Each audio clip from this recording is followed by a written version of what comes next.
Hey folks, Jim Thomas here, Fitness Management and Consulting, and welcome to our channel today. I appreciate you all being here. And if you're new to the channel, if you're finding us that very first time, welcome as well. It's good to have you. And our topic for you today, it's boosting your revenues with effective after-sale follow-up. Boosting your revenues with effective after-sale follow-up. Now, before we get into our topic today, just a quick reminder, my focus, my mission here in the channel is I want to be able to provide as much information as I can, to as many people as I can, across the globe.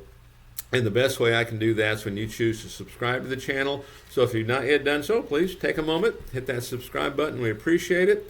And then to learn more about me, learn more about my company and how we can help take your business that next level, be sure to check out those links below. And then as a quick reminder for you folks who are looking to open a new gym, you need funding. You're looking to acquire a gym, you need funding. You have an existing operation, you might need some working capital. We can provide funding that is unsecured. There's no restrictions on use.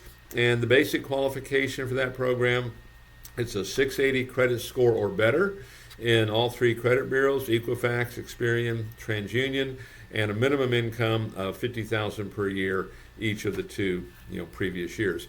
Check out the links below under financing and funding options for more information on that program, as well as other financing programs we have available for you.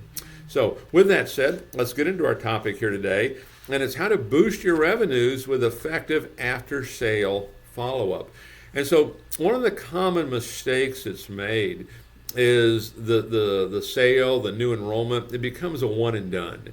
And what you want to do is you want to stay close to this person, okay, because there's other opportunities that can present themselves. There could be, adding on a spouse. There could be upgrading the program. There could be, taking advantage of personal training. There could be bringing in a friend. There could be buying retail. There could be a host of things, but we have to be there, to do it and even encourage it in some cases. So number one on my list is, send a thank you note. Okay, and you got a couple options on this. You can literally put a thank you card in the mail, which is very effective because many folks don't do that. You can send an email. The key thing on this, don't make it just a cookie cutter. Make it a genuine message of say, hey, thanks. And I know when I get on the airlines, they like to say, hey, we know you have a choice when you fly.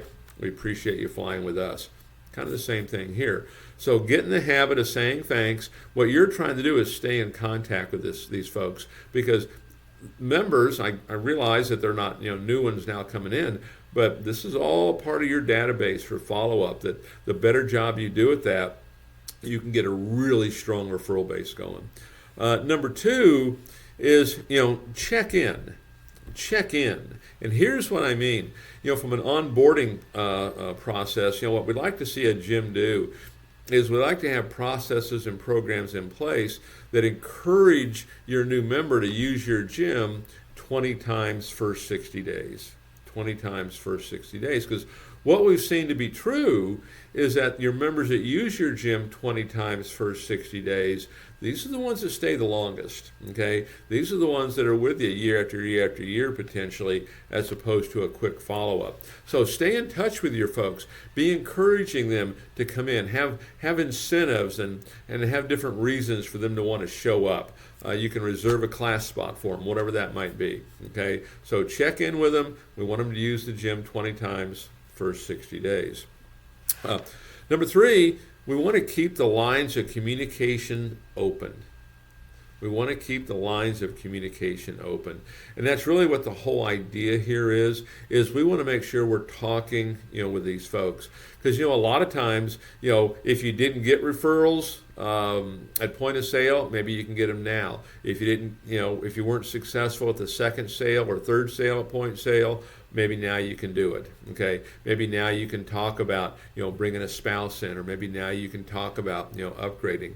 But engage. What you want to establish here is that sense of community, with your customer.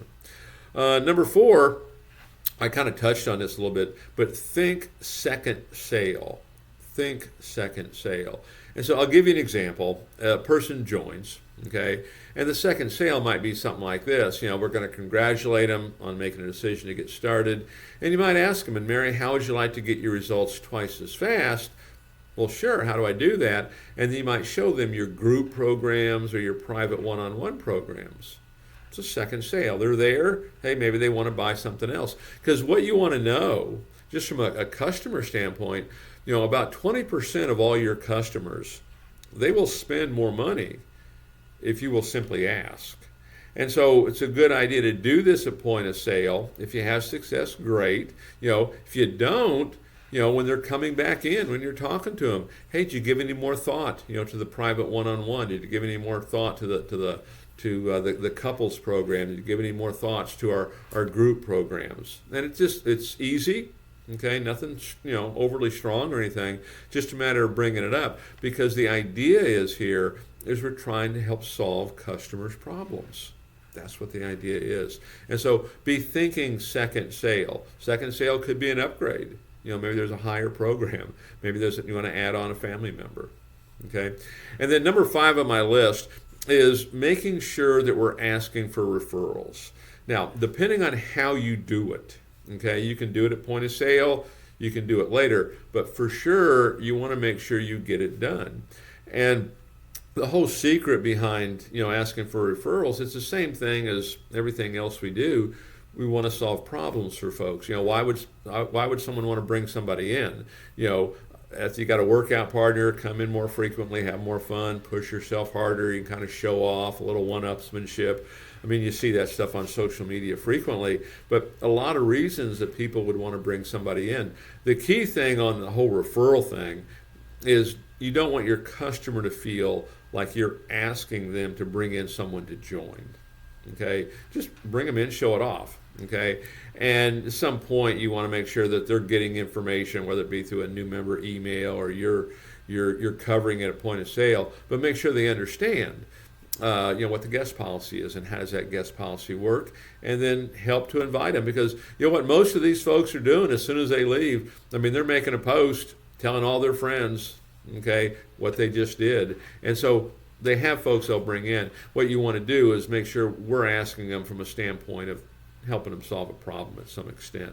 So look at these 5 ways that you can boost your revenues. If we start to do more of this, you start to get more of what I would call a quality sale, okay, where you're really maximizing it. And kind of the whole bottom line is just know that 20% of all your customers will pay more if you simply ask. We just have to make sure we deliver the value. We have to make sure we're solving problems for them. So folks, again, my name is Jim Thomas. My company is Fitness Management and Consulting. Appreciate you being here at the channel today. If you've not yet done so, please take a moment, hit that subscribe button. I appreciate it. To learn more about me, learn more about my company, and how we can help take your business to that next level, be sure to hit those links or check out those links below. And then for you folks who are looking to open a new gym, you need funding. For you folks who are looking to make an acquisition, you need funding. For you folks that have an existing gym, you need some working capital. We can help provide capital for up to $400,000 in funding, and the basic qualification on that program is a 680 credit score in all 3 credit bureaus: Equifax, Experian, TransUnion, and a minimum income of $50,000 per year, each of the 2 previous years. All funding is unsecured, and there is no restrictions on use. You can check out the links below under financing and funding for more information on that program. And again, we appreciate you being here, and we look forward to seeing you all in that next session.